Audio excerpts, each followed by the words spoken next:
Bismillahirrahmanirrahim. Assalamualaikum warahmatullahi wabarakatuh. Innal hamdalillah nahmaduhu wa nasta'inuhu wa nastaghfiruh wa na'udzu billahi min syururi anfusina wa min sayyiati a'malina. May yahdihillahu fala mudhillalah wa may yudlil fala hadiyalah. Asyhadu an la ilaha illallah wa asyhadu anna Muhammadan abduhu wa rasuluhu la nabiyya ba'dah. Perkenalkan, saya Andalusia Ajeng Fitriana, mahasiswi IAIN Surakarta, program studi pendidikan bahasa Arab. Di video pertama ini, saya akan membahas tentang tarekat dan sejarah perkembangannya di Nusantara. Sebelum kita ke sejarah perkembangan tarekat di Nusantara, kita ketahui dulu nih apa pengertian dari tarekat. Kata tarekat itu berasal dari bahasa Arab, yaitu thariqah, jamak dari kata thara'iq, yang memiliki arti jalan, cara, metode, sistem, dan semacamnya. Sedangkan secara istilah, kata tarekat itu berarti perjalanan yang harus ditempuh oleh seseorang untuk mendekatkan diri kepada Tuhan. Nah, di dalam tasawuf itu seringkali terdengar kata tarekat yang diartikan jalan. Jadi maksudnya adalah jalan untuk mencapai ridha Allah. Dan cara untuk mencapai ridha Allah itu banyak sekali caranya. Sampai ada sufi mengatakan at-turuq bi'adadi anfasil makhluk, yang artinya jalan menuju Allah itu sebanyak nafasnya makhluk. Nah, Masya Allah, berarti dari pengertian ini kita mengetahui secara garis besar bahwa cara untuk mendekatkan diri kepada Allah itu banyak sekali jumlahnya dan caranya. Sejarah masuknya tarekat ke Indonesia itu diyakini sama dengan masuknya Islam ke Nusantara. Para sejarawan Barat meyakini Islam yang bercorak sufistik itu yang membuat penduduk Nusantara yang semula beragama Hindu dan Buddha menjadi sangat tertarik.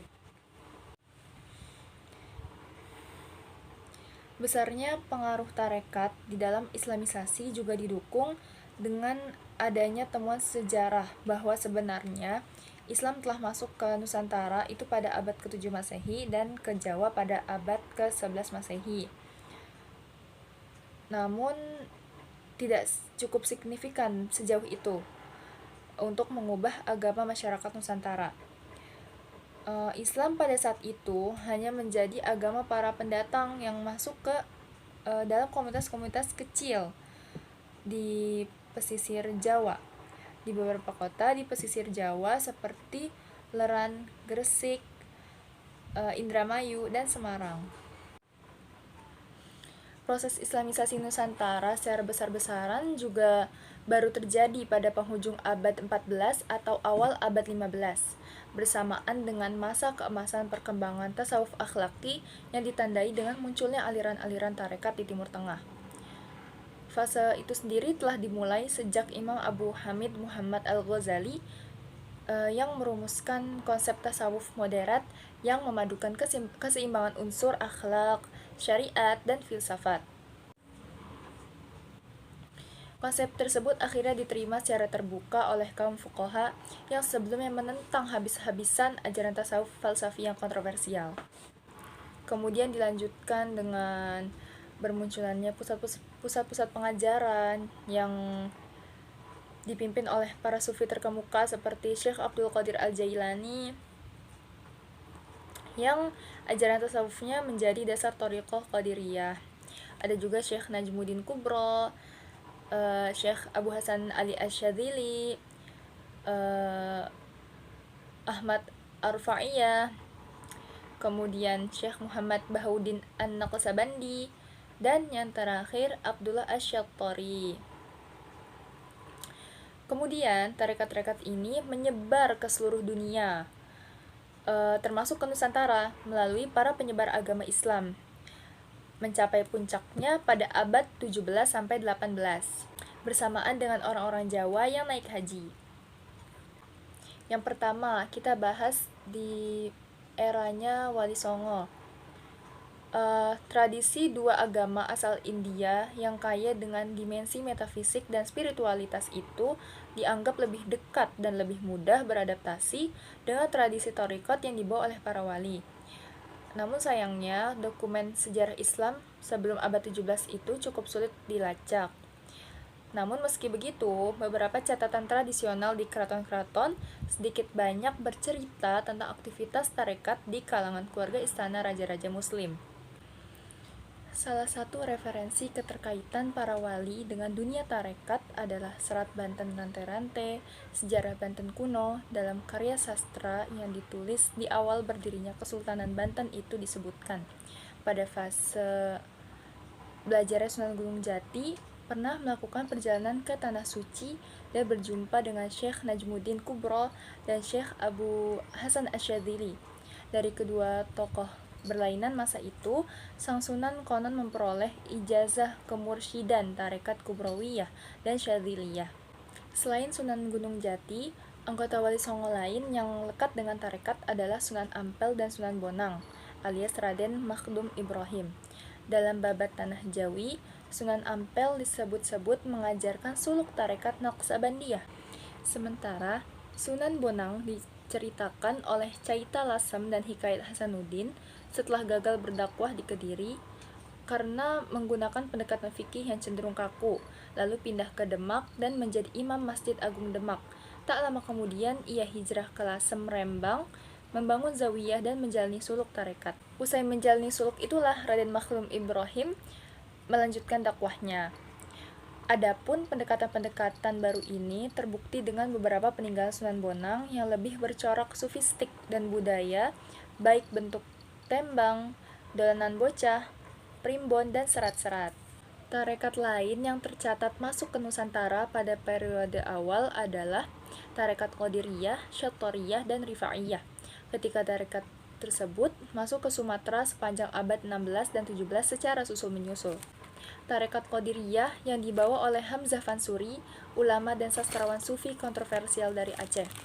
Meski banyak meninggalkan karya tulis, namun sang sufi yang sempat berkelana ke negeri-negeri di Asia Selatan dan Tenggara itu diyakini tidak menyebarkan tarekatnya kepada khalayak umat Islam.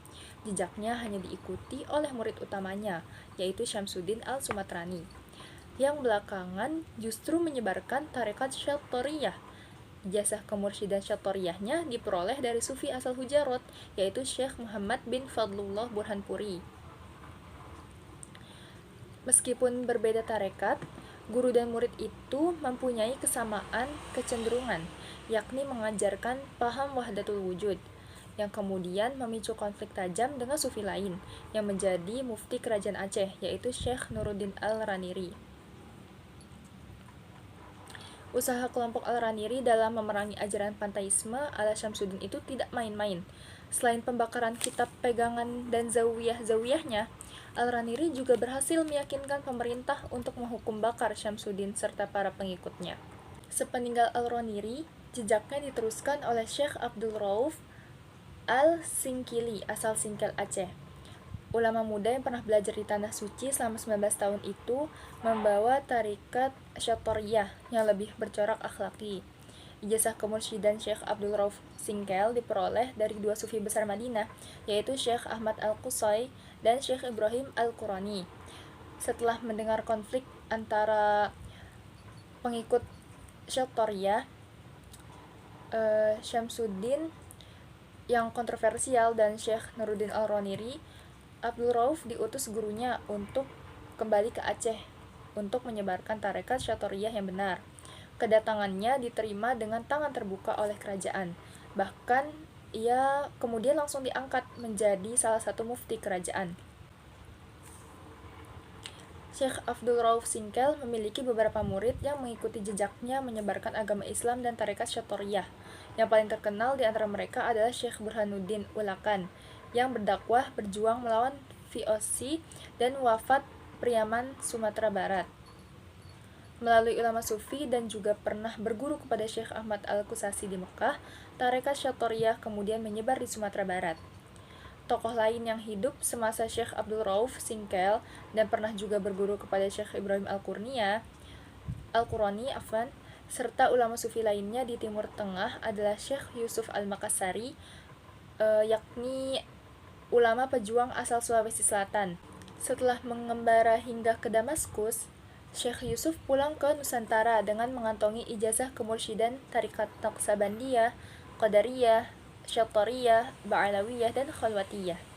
Di Makassar, Syekh Yusuf lalu mengajarkan tarekat Khalwatiyah yang dipadu dengan beberapa ritual tarekat lain yang dikuasainya, dan dikenal kemudian dengan nama Khalwatiyah Yusufiyah. Pengikut tarekat ini juga dikenal sangat militan. Beberapa kali mereka terlibat bentrokan dengan penjajah dan ditangkapi. Syekh Yusuf sendiri kemudian hijrah ke Kesultanan Banten untuk ikut membantu perjuangan rakyat Banten sambil terus mengajarkan tarekat Khalwatiyahnya. Sepeninggal Sultan Ageng yang gugur di penjara Komponi Belanda, Syekh Yusuf membangun basis pertahanan di sekitar Tangerang, namun Raja Banten berikutnya cenderung membela penjajah. Perjuangan Syekh Yusuf pun semakin melemah, hingga akhirnya tertangkap pada tahun 1683. Setelah dipindah-pindahkan dari penjara Cirebon ke Batavia, akhirnya pada tanggal 12 September 1684, ia dibuang ke Ceylon, Afrika Selatan. Di negeri itu, ia menghabiskan sisa usia dengan berdakwah, mengajarkan, dan menulis kitab. Hingga kini, masyarakat Ceylon masih menganggap sang syekh sebagai wali dan pahlawan kebanggaan mereka. Nah, kemudian di era modern, istilah tarekat sering dikenal di dalam tasawuf. Dan tarekat itu dikenal lazimnya terbagi menjadi dua, yaitu tarekat mu'tabaroh dan ghairu mu'tabaroh, di mana tarekat mu'tabaroh adalah sebuah perkumpulan anggota-anggota tarekat yang diakui berdasarkan silsilah Nabi Muhammad SAW. Seorang ahli tarekat terbesar menerangkan bahwa sebenarnya tarekat itu tidak terbatas banyaknya, karena tarekat atau jalan kepada Allah itu sebanyak jiwa manusia. Tarekat-tarekat itu banyak sekali. Ada tarekat-tarekat yang merupakan induk, diciptakan oleh tokoh-tokoh tasawuf akidah, dan ada tarekat-tarekat yang merupakan perpecahan daripada tarekat induk tersebut. Di dalam Indonesia sendiri sekarang sudah tercatat ada 45 tarekat mu'tabaroh, yaitu Rumiyah, Rifaiyah, Sa'diyah, Bakriyah, Justiyah, Umariyah, Alawiyah, Abbasiyah, Zainiyah, Dasuqiyah, Akbariyah, Bayumiyah, Malamiyah, dan banyak ya jika disebutkan satu persatu. Kemudian untuk menghindari penyimpangan sufisme dari garis lurus oleh para sufi terdahulu, maka NU meletakkan dasar-dasar tasawuf sesuai dengan khittah Ahlus Sunnah wal Jamaah.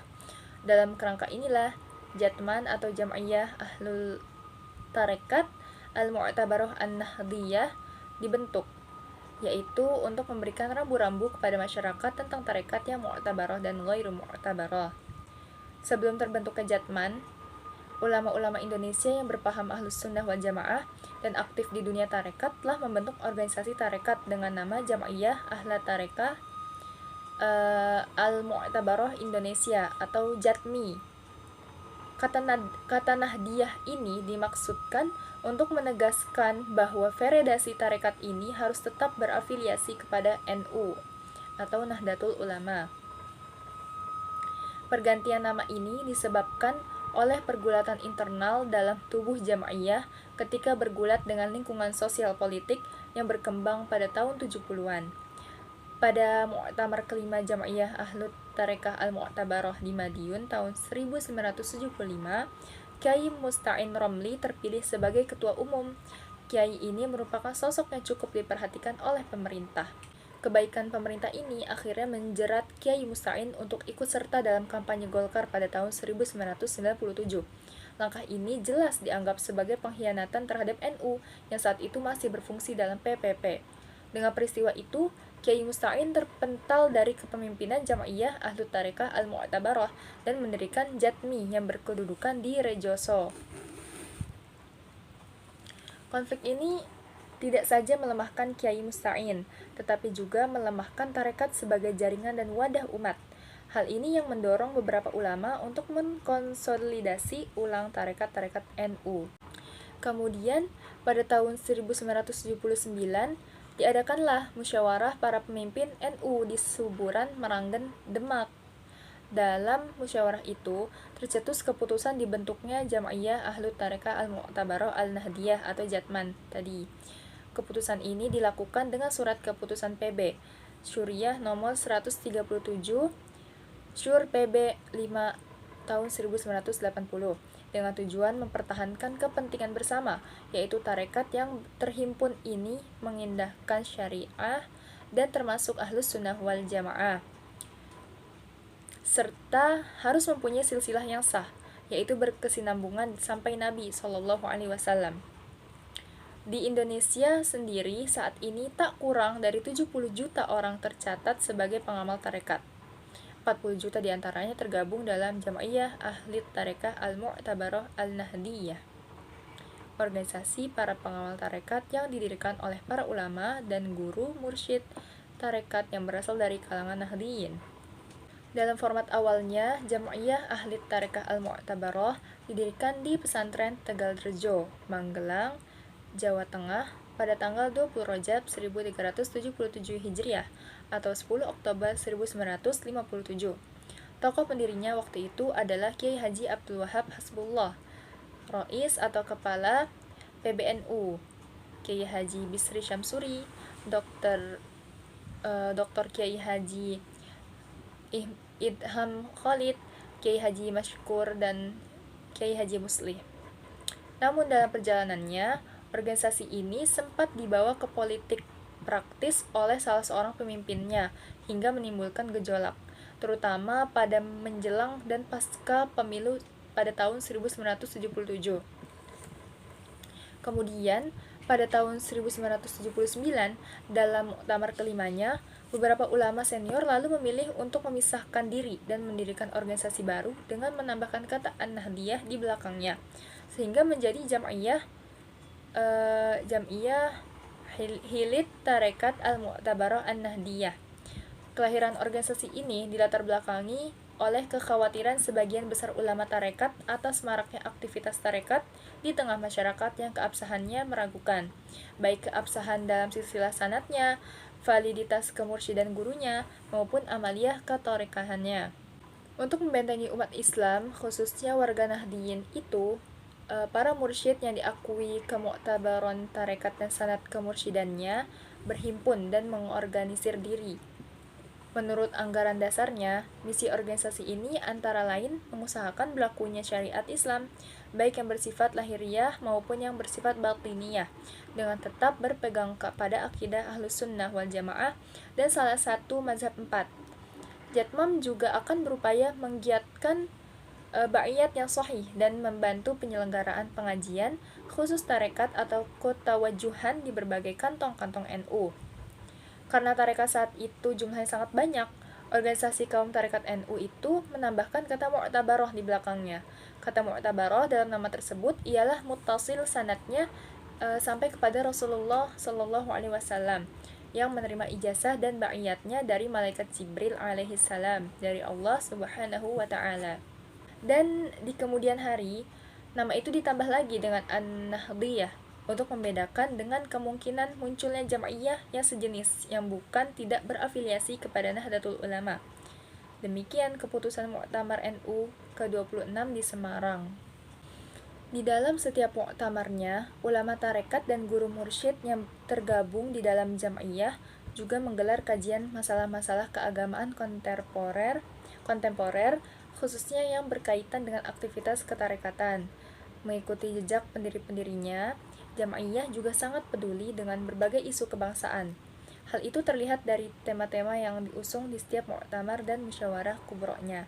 Dalam muktamar ini, misalnya tema yang diusung adalah menggalang kebersamaan jamaah untuk meneguhkan khidmah kaum tarekat kepada bangsa dan negara. Demikian pembahasan dari saya. Kurang lebihnya saya mohon maaf. Wabillahi taufiq wal hidayah. Barakallahu fikum. Wassalamualaikum warahmatullahi wabarakatuh.